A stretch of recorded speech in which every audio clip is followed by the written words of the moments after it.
Hey, Jim. Hey, Tim, how are you? Doing good. Doing good. How's everything with you? Peachy keen, buddy. Peachy keen. That's great to hear.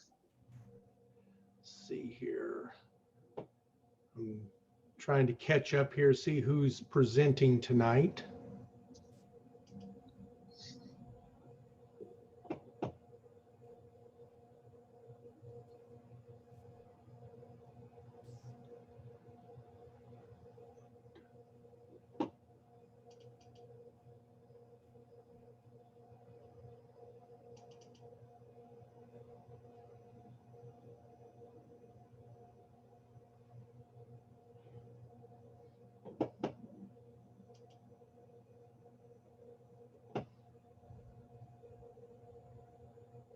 Oh, Brandon is a Little Rock deal. Interesting. Okay.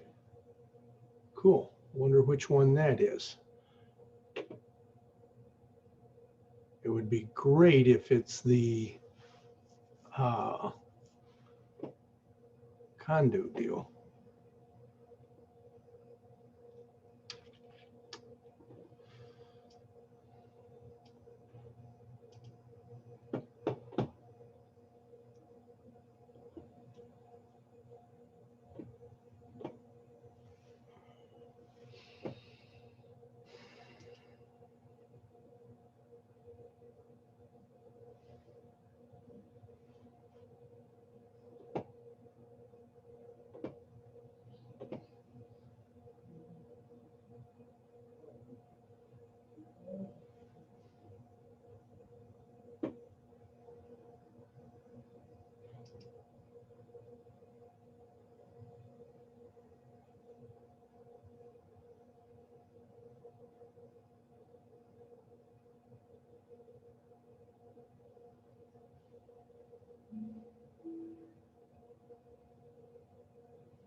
Wow, it looks like we're going to have some late entries tonight.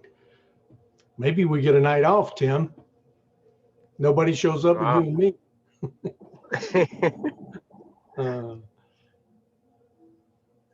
What about the presenter? Is he in? No, no one's here yet but you and I. Maybe we should ping people on the Slack. Maybe people just forgot or running late. Here we go. There's Brandon. He's the presenter.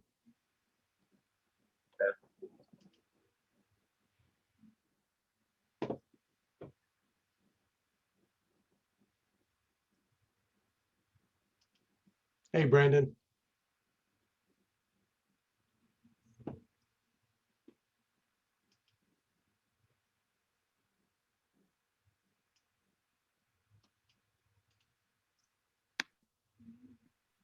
So, Tim, what did you think of Spencer the other night? Burton. Oh, he's great. I've been following this guy for some time. Yeah, he's great. I could not believe that Julie brought him in. I have no idea how she found him or was able to drag him, but onto the Zoom at 8. But he's great. I love his models and I love his material.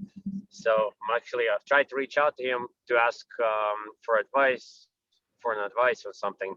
So I still have to type up that email and ask him. Well, but we're yeah. He agreed to come to Daryl's. I asked him if he would come to Daryl's Tuesday meetup, and he said he'd love to. And we, I think I included you in a LinkedIn discussion. Yes. And so I thought, we'll go ahead and start to maybe get together a list of questions for him, but also, if anybody has anything that is more pressing, before the meetup. You know, we're always potentially, I think we may have his attention for a day or two before he gets busy and says, okay, I can't keep answering all these questions. So, and drops off. Yeah, I saw that chain of messages, so I am fully in, and yeah, I'd love to ask him questions, like more difficult questions, not necessarily about underwriting, but about approaching funds and working with bigger institutions, and how to secure these kind of deals. So those would be the questions I would love to ask him. Yeah, I would say that really, I'm not really interested in him demonstrating his model. I'd be a lot more interested in just having a conversation with him. And if we were to get into the model itself, I'd be more interested in how it's different from very specific examples, like Justin's or Lone Star's or Robert Beardsley's or some of the other ones that are already out there that we're already using, where we could make very specific examples. Well, I don't know the models you named. I've never worked with those, but I'll tell you that he comes from the financial he comes with financial experience in institutions.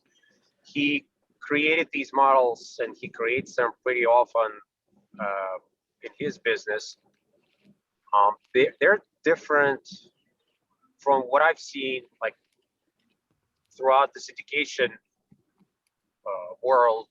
What we typically see, and his model is on a total different level. The way he understands and underwrites deals is it's a professional level. It's not like a beginner's level, I should say. And his models are pretty sophisticated. Not just the numbers or accessing cells and all of that. He actually codes them in, so he uses Visual Basic and all that stuff to do the analysis and calculations. Yeah, and that's, like I said, I'd be a lot more interested in having a broad discussion with him than actually digging into the model. But if we did dig into the model, I think that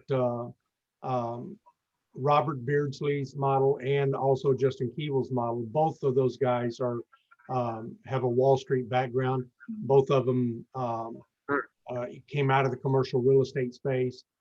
So I think that those are I didn't see anything yet that would lead me to believe that his is drastically different.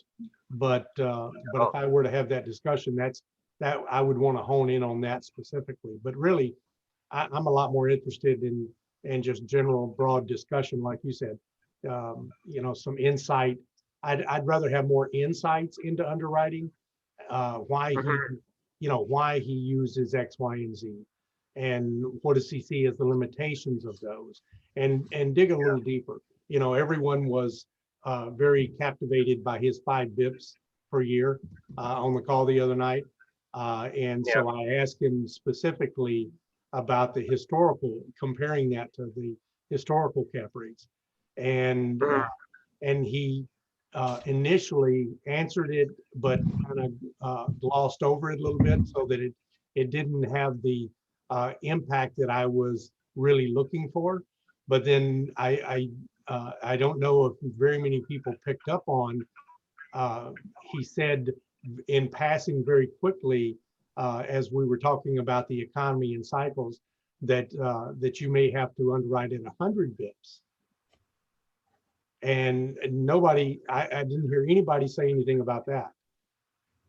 So wait a minute, hold on. You kind of like disappeared there for a second. You said he suggested to underwrite with 100 bips.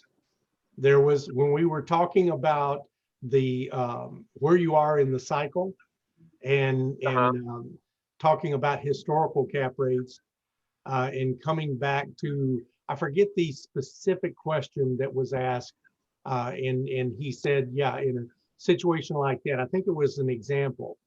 And he said, in a situation like that, yeah, you may have to add 100 bips. Hmm. Yeah, I kind of missed that part. Or more, I think was the exact quote, or more. That was I on. think the question was, Oh, good. Go ahead, go ahead. Oh, I was just gonna say I was listening to something from Abel Pacheco, and he had his underwriter on the call too, and he said he's using 25 bips a year to be conservative, which I hadn't heard. Usually I use 10 bips a year. 25 seems very conservative, but he said they're still finding deals. So Well, that's just Yeah, one metric. That's just one metric that you can adjust. There's so many different places that you can adjust your underwriting to still get to the price that you want to ask. And so, that's the, I don't know how I want to say this. That's the, that's the piece that most LPs don't have a strong enough grasp. Maybe even most sponsors don't have a strong enough grasp on the underwriting to really understand all the different ways it can be manipulated, how many different ways you can vary the numbers, either good or bad, on either side. In a breakout room, somebody made the comment, well, all of the experienced deal sponsors tell me that you don't find deals are made, and that the numbers have to fit the deal. The deal doesn't need to fit the numbers. And I know what he was trying to say. He shouldn't have said that in that environment. But I do know what he's trying to say. That if you just strictly are formulaic in following underwriting, it's likely that you may never get a deal done, especially in a seller's market.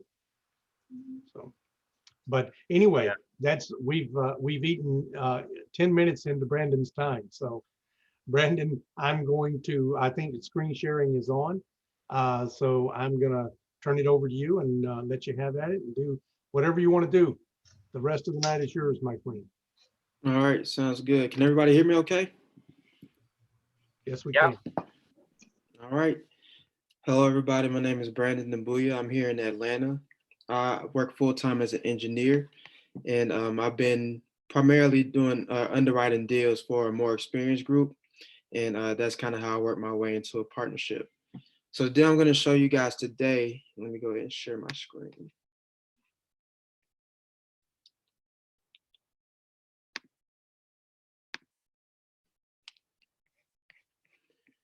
All right, so the deal we have today is Legacy Point at Cantrell. It's in the Midtown market of Little Rock, Arkansas. So the way we found this deal is, first we were looking at another deal in Little Rock. It was a 100-unit deal, looked pretty good, a 1984 build. We made it all the way to best and final in that deal. And for that particular deal, we brought in the property management company as a partner, or the owner of a property management company as the partner. He happened to be the owner of the company that's currently managing the property. And we wanted to bring him in, and we also brought in a local lender, a lender that's local to Little Rock. So we made it all the way to best and final, and we didn't win that deal. But while we were working on that one, this one was brought to us off market, and it happened to be managed by the same management company. So again, we partnered with the same owner, and we partnered with the same lender, and we actually made it to be able to get the deal under contract. So this actually would be my first commercial deal, and we actually just sent the money, or I just sent my share of the money to get the funds going. We have an attorney on retainer, and I'm gonna kind of walk you guys through the whole process so far.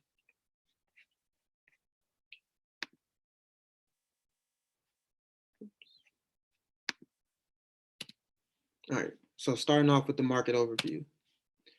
So here's the property. It is just like the Midtown area, not too far from Arkansas River. You see the area is kind of surrounded by medical institutions universities. We have University of Arkansas Medical Science, and then University of Arkansas Little Rock, and then hospitals here, and also some country clubs and golf courses. So in the slightly higher end area of Little Rock in general is not that high end of a market, but this is in like one of the nicer areas, and that's highlighted here. So the property is located in Pulaski County. So you can see from the graph that from the visual that it's higher income than the surrounding areas. So slightly nicer area, Little Rock. So I did a full like market analysis. I've been working on, I'm not complete with it yet. But there's I have a few like different visuals. So I went through Excel, I pulled all the data from the labor sites, the census, and was able to create some graphics to kind of help with what we're doing. You can see the monthly rents are ticking up. They've consistently been moving up for a couple of years. So positive rent growth consistently, that's a good look for the market. And vacancy is ticking down. So we're seeing a decrease in vacancy, and it's starting to really kind of go down. So kind of showing that there's a higher demand in the area. So industry diversity. So no particular industry is kind of dominating the market. So you can see there's no percentage over 20 for any of these industries. So pretty good diverse market. And here are the top 20 employers. So with Little Rock being the capital of Arkansas, there's a lot of state and local government employees in the area. So that makes up a large part of the market. The positive side of that is government jobs typically tend to be a little more stable than private sector.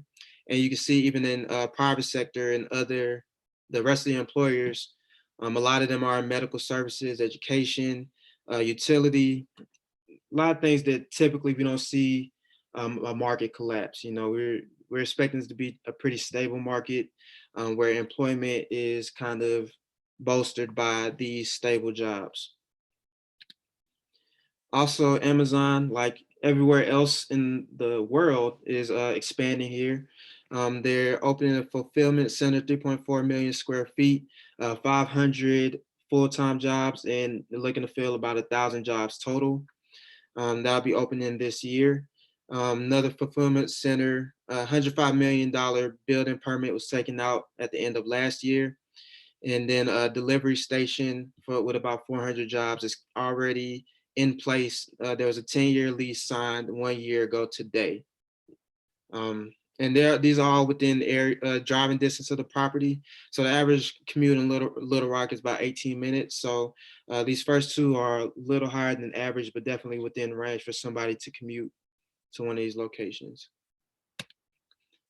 All right, so using all that information, I was able to develop a market thesis, just kind of what I was thinking in terms of how I view this market. So I'm thinking that it's very stable, robust, working class, affordable. It's not your sexy market. It's not like in Atlanta. It's not, you know, Miami or one of these higher end markets that, you know, everybody, all the millennials are going to go to. But rents are steadily increasing and they're consistently increasing, and the employment is reliable. So we think that it's a good market. We think that it'll be a decent bet for the coming years. And we see employment opportunities expanding. Also, there's a strong COVID recovery. Unemployment has shot back down to not quite pre-COVID levels as anywhere else, but you know, they're getting back down there. And the service industry was hit hard, and that kind of led to some economic vacancy that I'm gonna get into later. All right, so the property overall. So you can see a picture of the exterior here. So it's not in bad shape, not too bad of a shape, at least by these picture standards. It was built in 1970, renovated in 2014, 126 garden style units, and you can see the breakdown here, mostly 1 and 2 bedrooms. Average size of 861 and average rent of 694. And there's a loan assumption that will be taken on. There's 6.2 million balance and the interest rate of 3.39, which isn't, you know, too bad.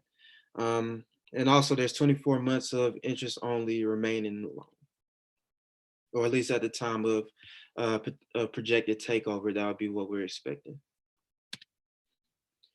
Some more information. So occupancy is not where you want to be. It's a little low. There's also a high economic vacancy. So a little bit of background, and we have a lot of information because we partner with the current property manager. So the current owners in the past couple of years, when they wanted to refinance, they needed to get occupancy up to a higher level. In order to do that, they lowered their criteria of the tenants that they were bringing in. And because of that, the tenants weren't making that much more than the rent. So when it's something like COVID happens, a lot of them can no longer afford to pay, and it's led to a high economic vacancy. So they are working to improve that. They've been ticking upward in that regard, or I guess downward. So we plan to continue that, really kind of up this economic vacancy down to an acceptable level. But I did underwrite to be conservative in case we can't do that right away, given the eviction moratorium. There's also an easement. So this Arkansas River Apartments, it's a 72 unit property that we kind of share the same entrance, and also they're allowed to use the pool. So that's something we have to take into consideration. The property manager is Trinity Management, and there's a RUB system in place. So you can see 35, 45, and 55, depending on the number of beds, is what you're paying for water, sewer, and trash.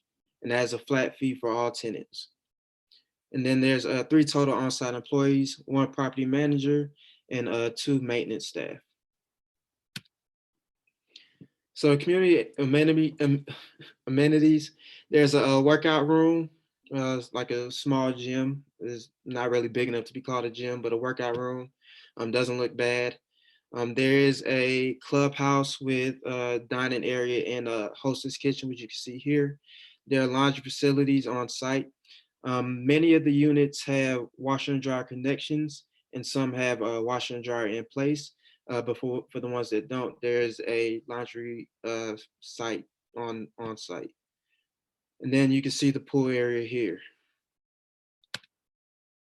All right, so in-unit amenities, white appliances, a dishwasher, carpeted bedrooms, and then the faux plank flooring in bathrooms, common areas, and washer dryer connections in select units, and then washer and dryer in some units.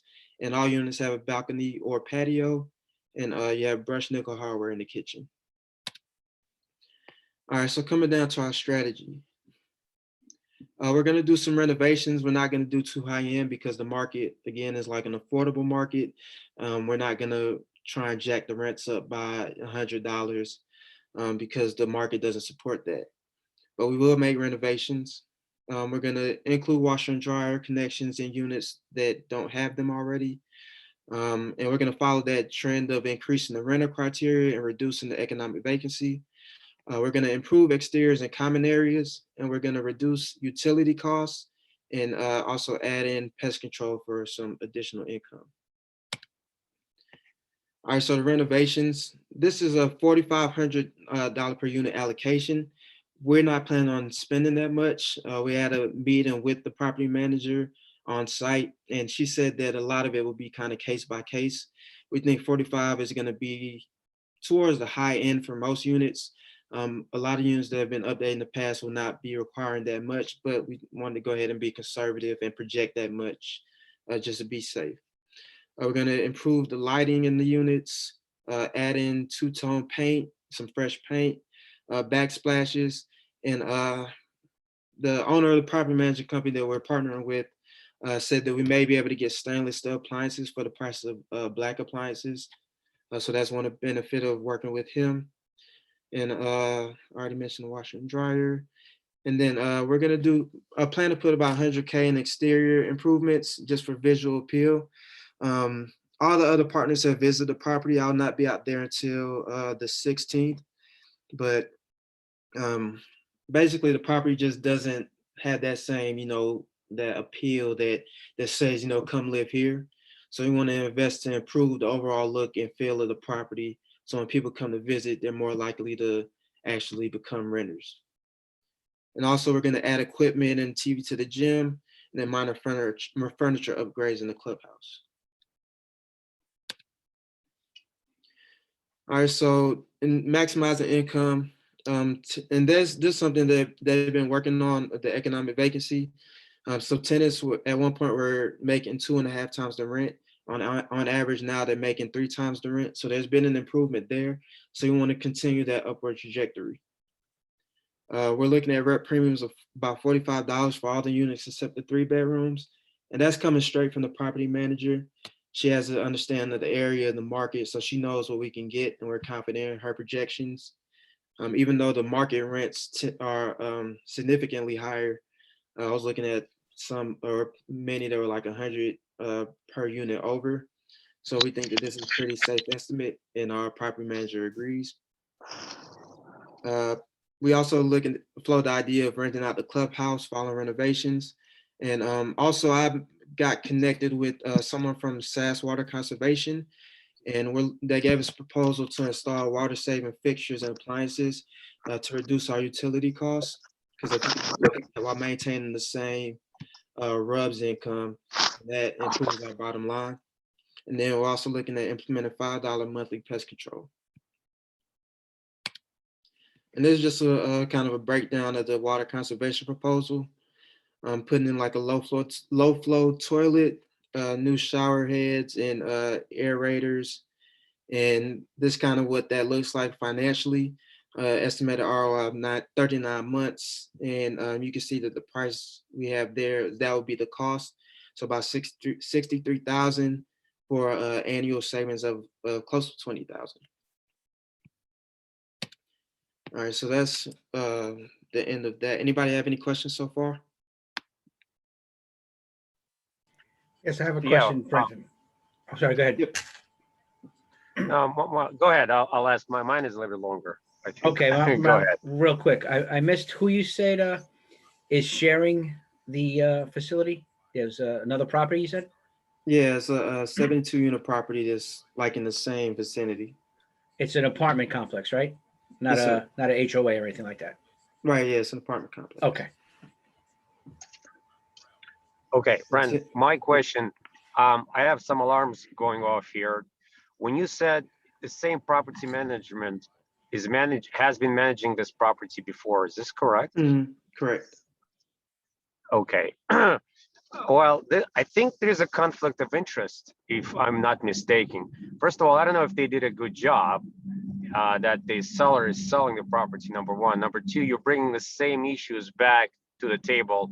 I've heard of situations where property managers or property management companies would actually round down the property so the seller would sell it. And of course, they make money on it. So are you sure this is not one of those deals? No, so I don't have a prior history with this property manager, but my partner that brought him into the deal, she's known him for years and she trusted his judgment. So you think that, are you saying that, I guess you're saying that they kind of reduced or managed it poorly? Correct. Well, so they would manage the property really badly, where they would not take care of it. So the seller would sell it and they would have a hand in it. And especially in this deal, if the property management company has a piece of it, they can pass it on to somebody else, or they can kick out the major owner, or I mean, not the major, the other part owners, and take possession of the property. Right. So we brought him in. So like he wasn't like actually looking to purchase the property, but when we were looking at purchasing the property, we brought him in. So I guess he wasn't like the leader for this whole deal. So I don't think that, it doesn't seem that it was that was the plan. The poor management came from, like I said, the previous owner wanting to refinance and kind of dropping or forcing the property management to reduce the criteria. And that's why the economic vacancy is as high as it is. So, but I do understand your point. So that'll be something that I'll bring back to the group, and just kind of make sure that everything is vetted out. Yeah, and especially if you want to fire that property manager for not doing a good job, how are you going to do that? Make sure you have some clause in the contract. Somebody will have to buy out his share or their share. Yeah, no, that is a good point. That is a good point. Partner with department manager can lead to that Absolutely. as a It conflict can of lead interest. to a big disaster. So make sure you hire a good attorney to write those clauses in so you can kick them out or buy them out. Yeah, no, that is a good piece of advice. I'll make sure that we do that. And the other thing I wanted to mention, you mentioned something about that majority employers are actually government employees, or there is a big government sector that employs a lot of people in that market. Since this is what occurred to me, since there are stable jobs, people with stable jobs have, they buy homes, they don't necessarily rent. So look, do a little bit of research what actually, if there are more employers on the government side than in a private market, uh, uh, and who's actually renting there. Do they have more renters that have government jobs or more renters that actually have Mhm. that work somewhere else? That's all. Yeah, no, that's good feedback, and I'll continue to look at things like that as I'm going further in my market analysis.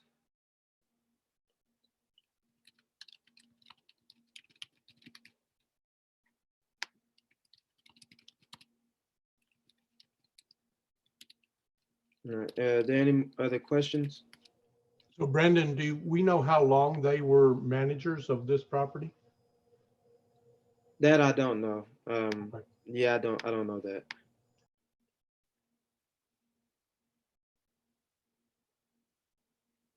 And Brendan, Yep.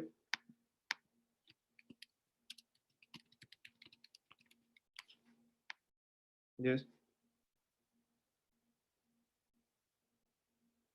Who is that?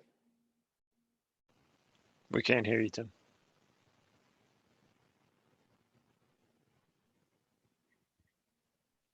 Yeah, who knows? Yeah, Guess keep we might going. have lost him. Okay. Yeah, just everyone keep going. Tim probably froze up if anyone else has a question.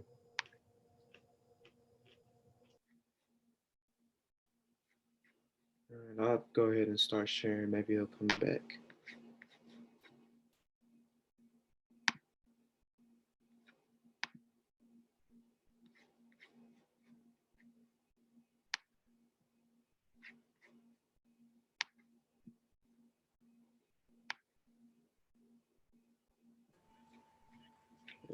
Can everybody see that? Yes. sorry guys, I'm back. Okay. Yeah. So what I wanted to say, if you can reach out to the previous property owners that the property management company managed and ask how that property management performed, the ones that they no longer work with or so on, Mhm.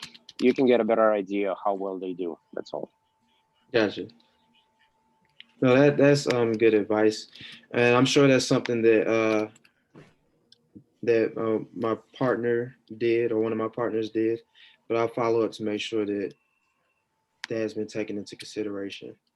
Also, Brandon, you can match up if you have the CoStar report, the full report, you can match up the vacancy trends over the last several years to how long they've been managing versus when someone else was managing and see if there's some trends there. All right, I'll be able to do that as well.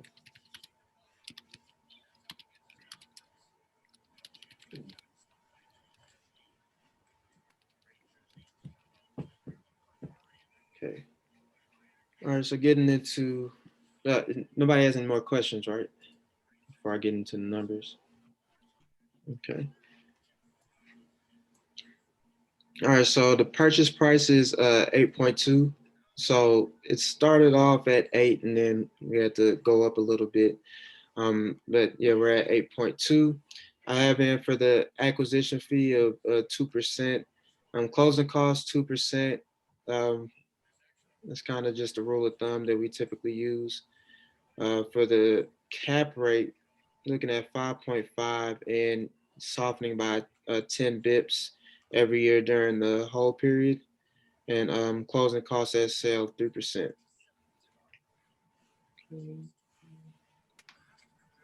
What interest Oh, rate are that- you using? So there's 3.39 interest rate is from the current loan that we'll be assuming. Okay, you're assuming it, all right. Because in some markets, the interest rates, well, the interest rates are going up, so that's why I was wondering what you were using. Right. Yeah. Yeah. So yeah, we're have the assumption. And have the 24 months of IO. That'll be from what's left from the current loan on projected takeover. Are you including any assumption fees, Brendan? What do you mean assumption? Oh, assumption fees. That is here. I think so. This replacement of COVID escrows, there was like 4 different amounts that were incorporated into that, and I just summed them all up and then put it into this. But that's all the money that we need for assuming the loan based on the loan terms. Brendan, I stepped away for a second very early on. Did you mention how long the previous seller has owned the property? No, I did not mention that. I don't know how long they've owned the property, Okay. And but the assumption, have you guys already engaged with that lender to see what their not only their terms, but the qualifications for the assumption? I have not. My partners have, They have? but Okay. I have not though. Do you know who the assumption is? Is it who the lender is? I'm sorry, I don't know that either. Okay. I can get that information, but that's just No, it's not just that something. some of them can be a little difficult and Mhm. drag their feet. So you want to get involved very early and engage them very early. Okay. Yeah, I'll circle back and make sure that they did that, but they did mention reaching out to that lending institution.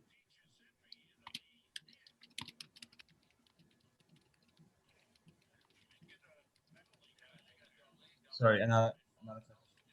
So as I'm reading this, so are you guys assuming as a GP team, you guys bring in 321K into the raise? 10%. So it's So what is that? Row 22, column L or something like that.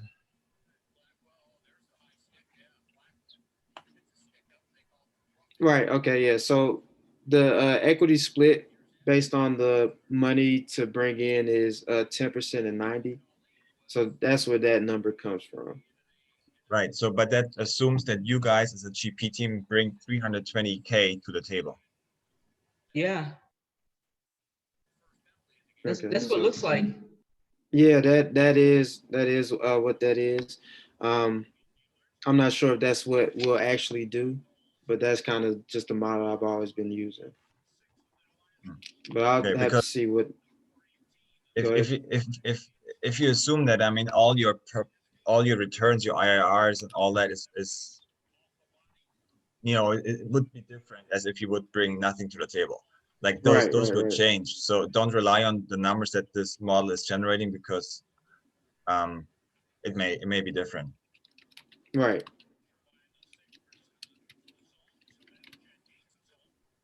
So the numbers would go down, right? Right? The returns for the LP would be reduced because they'll be bringing more to the table, and for the Right. GP it would be higher. Yeah.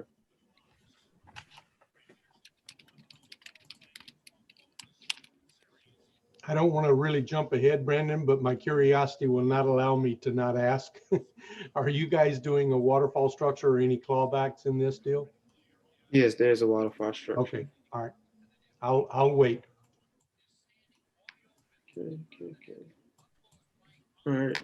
So going over to the revenue.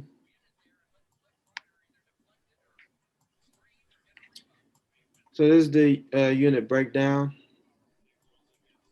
and the current rents. And then this is what we're looking at for post takeover. So 45, like I was mentioning, $45 rent increases for all the units except the 3 bedrooms. Property management said we want to keep that below 1,000. They said they'll test the waters, but they think will be safer under 1,000.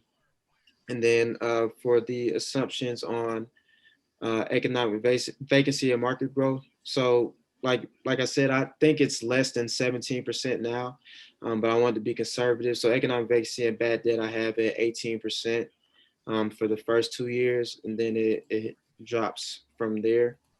But I think it's even lower than that as of now.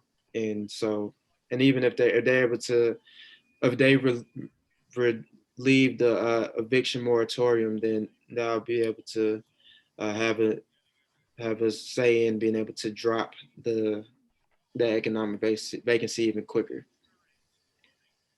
Then for the other income, this is estimate based off of the current T12. So we're also including a few other things, like the potentially renting out the clubhouse and implementing a trash fee, not trash fee, a pest control fee. So there will be opportunity to get income beyond this, but this is a conservative estimate based off of past performance. And assuming no market growth or other income growth for the first 2 years as well. And then for the these renovations, looking at doing 2 to 3 units. Right now, this projection shows for 2 units, the amount of time it will take for us to actually complete the renovations. But we're projecting that it'll go a lot faster than that. Is it two units per month? It's so small, I couldn't Correct. see it. Right, sorry. Let me go ahead and, so this, this is 3 as in like the month it will start. Usually I just put in like about a third month for when we would start. And then that would be the month that we would end, like doing all the renovations. Who's going to be doing the renovations? The property management company, or are you bringing your own crew? The property management will oversee the renovations. And they're based out in Little Rock. So they have a lot more connections in industry out there. So they can bring their own people and get paid under the table, and you won't even know who's coming in, who's going in, going out. Well, that would be something that, no, that's a good call out for us to monitor. But yes, there is potential for that if we don't pay attention. You gotta approve all the contractors that go and do the job in order to monitor and see all the costs. Otherwise, they're just gonna bring their friends and family. Just giving you a heads up. Yeah, no, that's a good call out.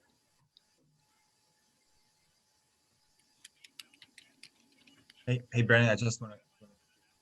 So, if we can, do you mind moving on to the expenses? We're trying to keep the sessions now at an hour, so we try to cap at the full hour. So, and if we run out of time, that's fine too. We can set up another, or we can sign you up for another session to finish up. I can go faster. I just want to make sure I catch people's questions, but I'll speed up for sure. Absolutely. So these are the numbers from the T12. We went based off assumptions after speaking with property management and the assumptions that we typically use. This is what we came up with.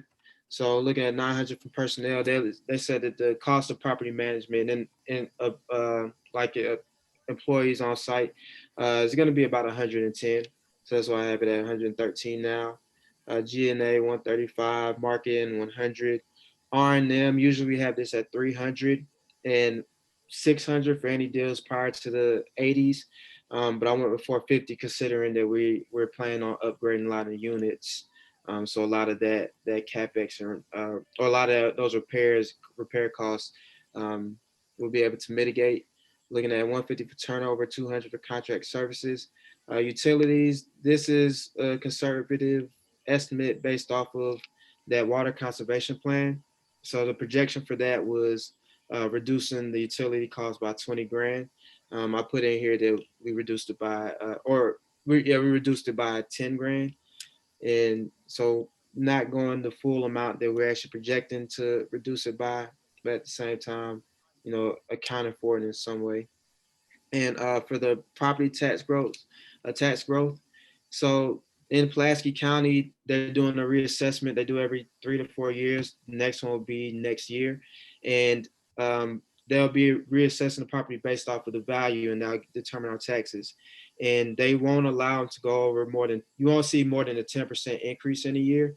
So say the property doubles in value, the most you'll see is 10% increase every year until it's caught up to what the actual value is.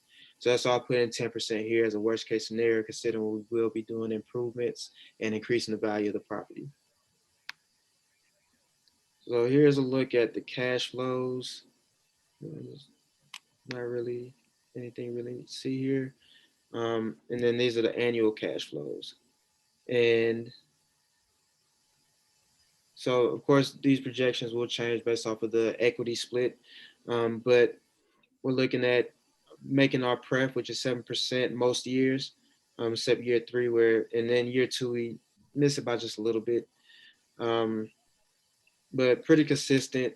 And again, we still have some conservative estimates in here. So I think even after adjusting for the equity split, we be able to be in pretty good shape. So this is the equity waterfall. I know, Jim, you were asking about this earlier. Can you just outline it for us real quick, Brandon? Just tell us what it looks like. Yeah, so I think a lot of us have seen this model already from Justin Kibble's model. So looking at LPIR of 12.15%. I'm going back up. So the split is, so up to 7% is the preferred. Then the next hurdle is 10%, then 14%. And then beyond that, then it's like a 50-50 split beyond 14%. The LPIR is 12.15. LP equity multiple is 1.98, and GPIR is 27, and equity multiple of 4.7. So you see at the different hurdles, the promote is 324 and then 421, and don't quite hit the 4th hurdle. How many years? 7 5-year years. model or 10-year model? This is 7. 7-year model? Okay.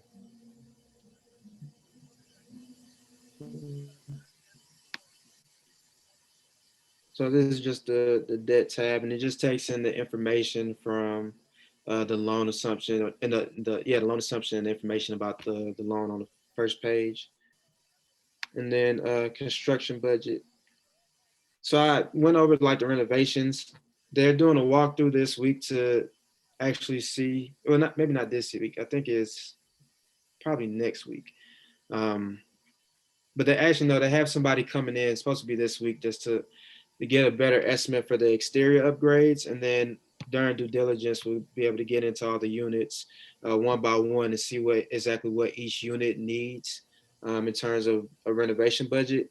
So right now I kind of have just buckets of money. So like $4,500 per unit. And like I said, that is the allocation. We don't expect to spend that much for each unit.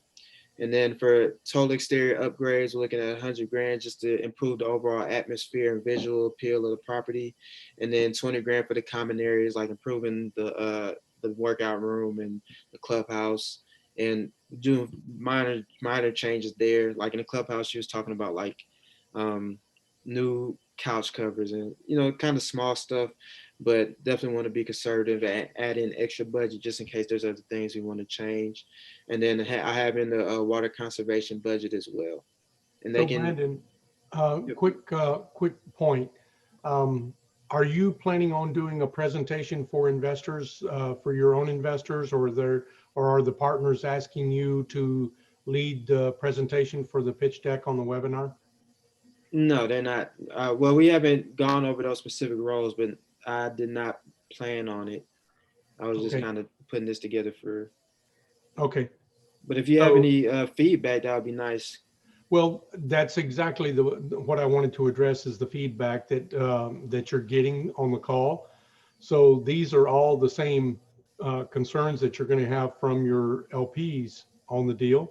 And so you want to really pay attention on making sure that you have 2 or 3 answers for each of those concerns, and that you think your way through those with your partners, so that whomever is giving the presentation is ready to address those concerns.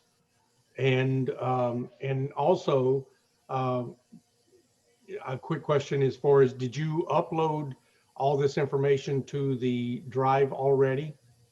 Oh, no, I have not. I'll Okay. do that right So after the call. just for everyone else that's on the call tonight, and as we move forward, something for you to realize is that if we're going to try to keep these meetings to an hour, that if you upload all your information ahead of time, then you can get a lot of the concerns on the call, which is really, this is the main purpose for the call, is for you as the presenter to be able to address the concerns of the people that are on the call. And these are people that are going to potentially, so the every concern that we have, you're probably going to have from different investors.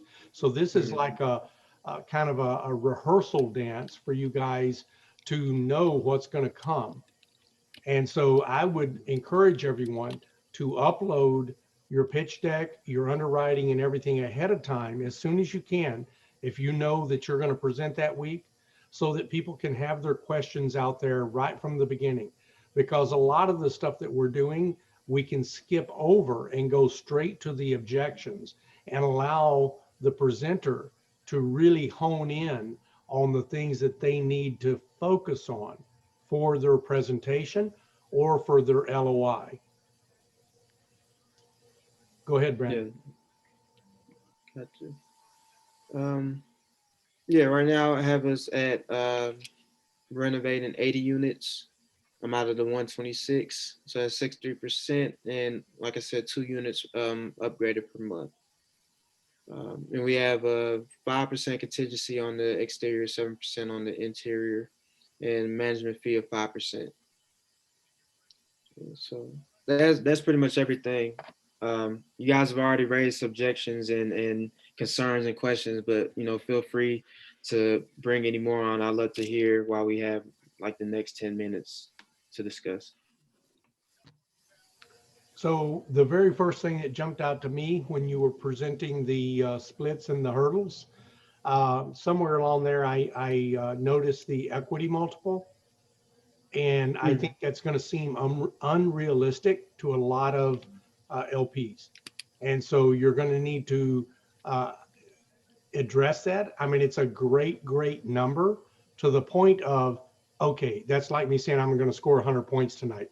It's only been done once. How in the world are you expecting to do it?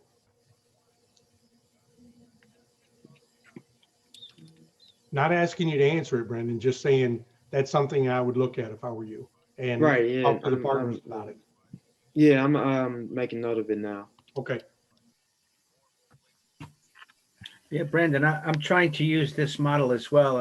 It's a secondary model that I use, and I'm finding the same thing. My equity multiples, my project level IRRs are abnormally high, and I'm trying to go through it right now on a different one as to how to get them more realistic. How are you finding this this template? It is definitely, I mean, no template is perfect, especially depending on like what you're using it for, because everybody's going to underwrite differently. Right. But I've had to make a lot of changes on this already, and I'll continue. This actually isn't even the most updated model, because I first underwrote this like a couple months ago. But I've made adjustments since then to include. I included some sensitivity analysis, like say we don't get the exit cap rate that we're looking at, or we don't get the rent premiums that we're looking at. So I have a sensitivity analysis in there to show how that looks either way. And there are definitely some tweaks that need to be made, and yeah, I've made them over time as my needs have changed, or if I notice any shortcomings. But overall, I think it's a good place to start. Okay. And Brandon, which model is this? I must have missed that. This is Justin Kibble's model from Okay, his right. underwriting course. Yeah, because that's the other point, was the IRR and the equity multiple seem to be inverse to each other in this particular underwriting. I don't know if that's common in Justin's model, if anybody else has experienced that. So Jim, you've been using it a little bit. Bastian, do you have any comments on that? What do you mean by reverse? I don't know if if they're necessarily inversed, but I'm plugging in my numbers, and on one template that I use, my numbers seem more realistic. On this one, they seem to be higher, and I'm still trying to decipher, what is making them so, so attractive looking. And Is that the IRR? Are you looking at the IRR? the IRR, the equity multiple? Yeah, even the Okay. even the cash on cash. Oh, Yeah, typically if you have a high IRR, you would expect the equity multiple to increase. And in relation to each other, as one goes up, the other one should go up. But in yours, it looks like IRR is low. And I don't want to say low, it's on the lower end of the spectrum compared to the equity multiple, which is extremely high on the spectrum. That's what I was asking, Bastian. So I think one thing that I learned, because I'm using this model, I'm using a highly modified version of that. But one of the things that are different with this model, LP GP equity split, and the reason why the LP performance is going to be a bit higher than in other models is because of sort of like alluding to the question that I had earlier, how much you bring to the table, because the 321, I mean, technically that would count LPs. So you would need to add that to the LP equity. And if you add that, your base is higher than lower. Bastian, I So don't that's want to one. interrupt you, but we're only catching about one, at least me. Let me Yeah, know I'm if hearing it everyone too. else. And I'm I'm hearing only it too, Jim. catching like one of every 3 words. I'm sorry. Yeah, my internet.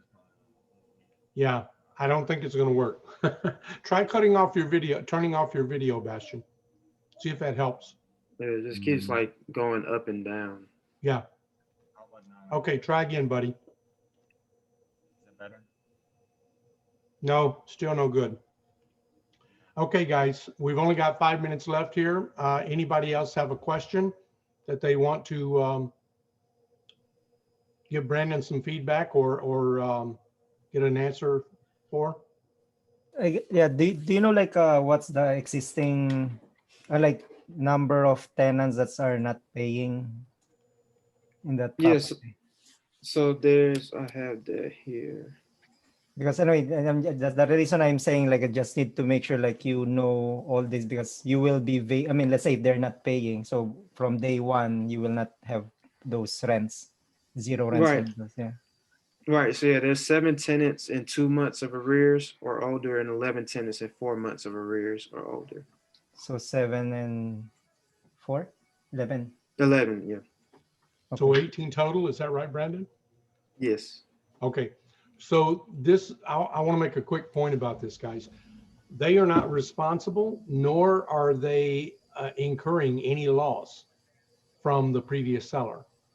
So the seller is taking it on the chin for all those losses, not Brandon and his team. So for them, everything starts day one at 0. No one is behind. They do not need to collect any of those arrears. So the only problem they have, they already know who the bad tenants are. So they've got a little bit of a head start in that they've identified them. Now it's up to them to get rid of them as quickly as possible. Now, on the downside of that, the eviction moratorium was just extended till I think the end of June. Yeah, end of June. End of June. So that's not a good thing. So you've already got these bad apples in the barrel. So you need to have a plan of how you're going to address that. Most property managers do not have a great plan. Most asset managers do not have a great plan. So Brandon, I think these are great opportunities to pick up these assets that have a lot of economic vacancy. But you must have a very detailed plan, and you must present that to your LPs, or else they're just going to be scared and never invest in the deal. But Jim, if it's high vacancy, can you get a loan still? They're at Yeah. 91, Sonia, so they are, and it's an assumption, so they don't need to get a loan. That's the beautiful thing about these deals, that are- Okay, especially the deals that are, a lot of CMBSs right now are going south. So if you can assume it, and that's why I said it's so important for you to engage with the lender very early about the assumption. If you can assume it, you don't need to meet all the hurdles for vacancy, economic vacancy, all the other pieces. You just need to take the assumption. And the lender is going to be very happy if you present them with a very detailed plan of how you're going to mitigate these issues. that's great to know. And I missed something, but when you said that the fact that they will not assume the debt of the people against the tenants who didn't pay. So what happens to those tenants? Can you just kick them out, or? No, you absolutely cannot just kick them out. That's why it's so important to have a very thorough understanding of what the local laws are, what the local landlord tenant laws are, and what you can do. And there's a lot, it's too long of a discussion for us to go into tonight because we've got 2 minutes. But this is, if we come back to this, you know, we can have this on another call, but you need to have a very detailed plan about how you're going to mitigate this problem, because you can't just kick them out. Thank you. Great job, Brandon. Yeah, Brandon, great job. You did a great market analysis. Yeah, thank you very much. It's always, I can never say enough how much we thank you guys for volunteering to be on the call and to present your stuff and to put yourself out there. But I'll also say, as grateful as I am that you do it, because you take, you know, it takes a lot of nerve. It also is benefiting you more than it's benefiting anyone, because it's hardening you. Absolutely. Yep. Well, you know, appreciate the feedback and everybody's time tonight. Got like 10 seconds left, but thank you guys. I'll upload everything. You guys can take a look. And All right, please, thank you. Good night, and everyone. please, everyone, if you have any additional questions that you would have liked to have asked Brandon on the call, please just ask them in Slack so that he can continue to kind of harden his presentation. So just because we're hanging up now doesn't mean we can't continue to give him feedback. Cool. Thank you so Right? much. Thank you. Thank you, Fantastic. guys. Thanks, everybody. Thanks, guys. All right. Good night, All all. right, thanks, everyone. Thanks, Jim. Good points. Okay. Brian Watson. Brian Watson, are you still on? Okay, I guess he's gone. All right, everyone. Appreciate you showing up. And look forward to seeing everyone next week. And we're going to sign off. Good night, all. Good night.